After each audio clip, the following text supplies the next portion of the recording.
L'actrice Julie Gaillet a décidé d'emmener un de ses fils profiter d'une soirée au Marriott à Cannes, le 16 mai 2024. 2 photos de lui ont été dévoilées, un fait très rare. La suite après la publicité. Julie Gaillet passe de beaux moments à Cannes. L'épouse de François Hollande resplendit depuis plusieurs jours sur la croisette et se sent son mari. Cela ne l'empêche pas d'être très bien accompagnée sur le tapis rouge mais aussi en soirée.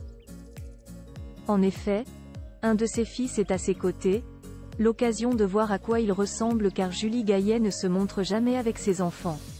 Vendredi 17 mai, la comédienne qui était à l'affiche mercredi soir du téléfilm 12 ans, 7 mois, 11 jours sur France 3, a fait sensation avec un look inattendu lors de la montée des marches de Kings of Kindness de Yorgos Lanthimos. Elle portait une combinaison beige et est apparue au bras d'un bel inconnu. On ne sait pas s'il s'agit d'un de ses fils mais on ne dirait pas. Une montée des marches précédée d'une autre pour Mégalopolis et d'une soirée cannoise le 16 mai. Si François Hollande était toujours le grand absent au bras de Julie Gaillet, un de ses fils, lui, était bel et bien là. Lequel de Tadeo ou Ézéchiel, né de sa relation passée avec Santiago Amigorena? Impossible à dire tant elle ne les montre jamais. En tout cas, on peut voir que le fiston de l'actrice est un très grand gaillard, moustachu et aux cheveux bouclés.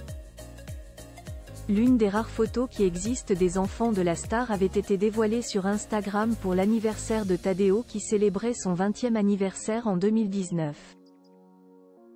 Julie Gaillet ne montre jamais ses fils mais en parle parfois à Madame Figaro en 2020.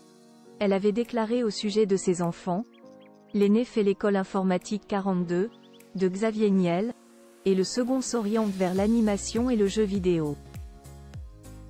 Une passion que nous partageons. Mes fils racontent souvent que je les empêchais de jouer à Zelda, car je monopolisais la console.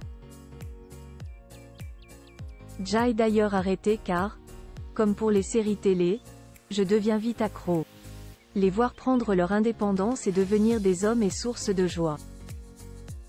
Mais de peur aussi. En avril 2022, pour Culture Média sur Europe 1, elle avait dit: j'ai toujours essayé d'être à l'écoute en sachant que ça allait être compliqué, qu'il ne me parlerait pas, mais on n'est pas parfaite donc on fait comme on peut et on essaie de donner de l'amour. Parenthèse ouvrante. Parenthèse fermante. Ce qui est très difficile, c'est ce que nos enfants veulent nous protéger, c'est ça le pire. On sait également grâce à une récente interview pour le Buzz TV que Lune 2 a été très malade. J'ai eu un fils qui a été gravement malade. J'ai connu cette chose terrible où tout s'effondre et comment on rebondit.